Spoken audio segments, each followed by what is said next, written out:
Hello friend.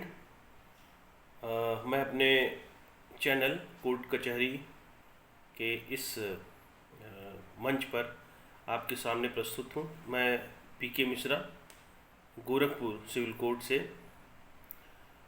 मैं प्रयास यह कर रहा हूँ अपने इस मंच के माध्यम से कि आप जैसे भी आप लोग कोर्ट कचहरी में अपने चीज़ों को लेके जाते हैं, किसी विवाद या किसी समस्या को लेके, तो उलझन ना हो, इस वजह से मैं अपने इस मंच पे आपको सरल शब्दों में कुछ बताने की कोशिश कर रहा हूँ ताकि कोई समस्या ना हो आपको।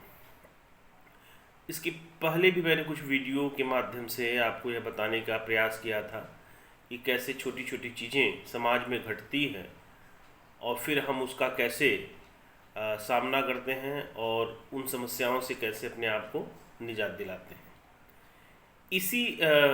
इसी विषय को थोड़ा सा और आगे बढ़ाते हुए मैं आपको एक चीज़ और बताना चाहता हूँ, अच्छी चीज़ है। जैसे कि दो तरह के मुद्दे हम सामान्य व्यक्तियों के जीवन में आते हैं।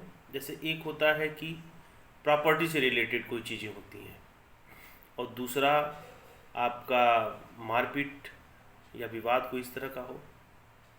तो जब हम सिविल मुकदमों की बात करते हैं तो वो ज़मीन जायदाद से संबंधित, मकान से संबंधित, दुकान से संबंधित, इन सारी चीज़ों को जो हमारी क्षति होती है उस क्षति की पूर्ति, कब्जा, पुनः उस पर अपने आप को बनाए रखने का प्रयास, ये सारी चीज़ें हम सिविल मुकदमों में, दीवानी, जिसको हिंदी में दीवानी मुकदमे कहते हैं, व्यवहार न्यायालय जिसको कहते हैं, में हम आते हैं। किसी ने मेरी दुकान ले ली, किसी ने मेरा मकान ले लिया, किसी ने ज़मीन कब्जा कर लिया, किसी ने खेत कब्जा कर लिया, इन सारी चीज़ों को हम दीवानी में आते हैं। तो दीवानी का जो मामला होता है वह न्यायालय छोटी छोटी चीज़ों को, साक्ष्यों को, प्रमाण, जितने प्रमाण हैं उस तरह के जितने भी जो रिलेटेड हैं ज़मीन से या दुकान से या मकान से संबंधित चीज़ों को, उसको देखती है, देखने के बाद उसका निपटारा करती है। सिविल मुकदमों में जो भी इस तरह के पीड़ित व्यक्ति होते हैं, जाते हैं, किसी अधिवक्ता के माध्यम से वाद दायर करते हैं और स्टेप बाय स्टेप चलने लगता है। दीवानी मुकदमे यानी सिविल मुकदमे बहुत लंबे समय तक चलते हैं क्योंकि उसमें वादी और प्रतिवादी, जैसे मुकदमा करने वाला वादी और जिसके ऊपर मुकदमा किया जाता है वो प्रतिवादी, दोनों अपने बचाव के लिए कुछ न कुछ ऐसे पेपर, ऐसे साक्ष्य, ऐसे एप्लीकेशन देते रहते हैं जिससे मुकदमे की जो प्रोसीडिंग होती है वो बढ़ जाती है।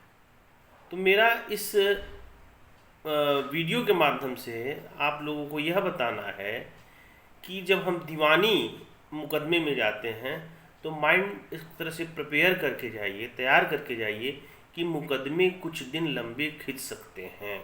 दीवानी मुकदमों में ज़मीन जायदाद या प्रॉपर्टी से रिलेटेड, जब उस ज़मीन जायदाद और प्रॉपर्टी के मुकदमों में मारपीट की संभावना होती है, जान से मारने का प्रयास करना, गाली देना, देख लेने की बात करना या और तरह की कई चीज़ें, तो वह एफआईआर के रूप में कन्वर्ट होके वो क्रिमिनल केस हो जाता है या क्रिमिनल प्रोसीडिंग में वो आ जाता है।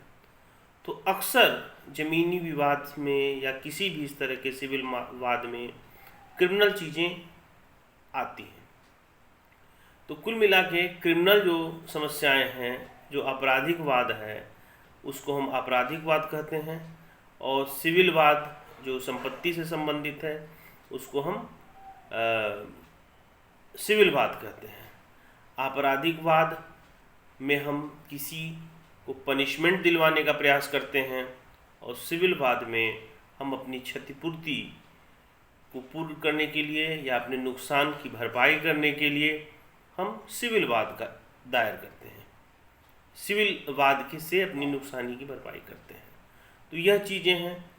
तो अक्सर लोग सुनने में आता है कि सिविल मुकदमा बड़ा लंबा चला। लंबा नहीं, उसमें प्रोसीडिंग धीरे धीरे धीरे धीरे चलती है।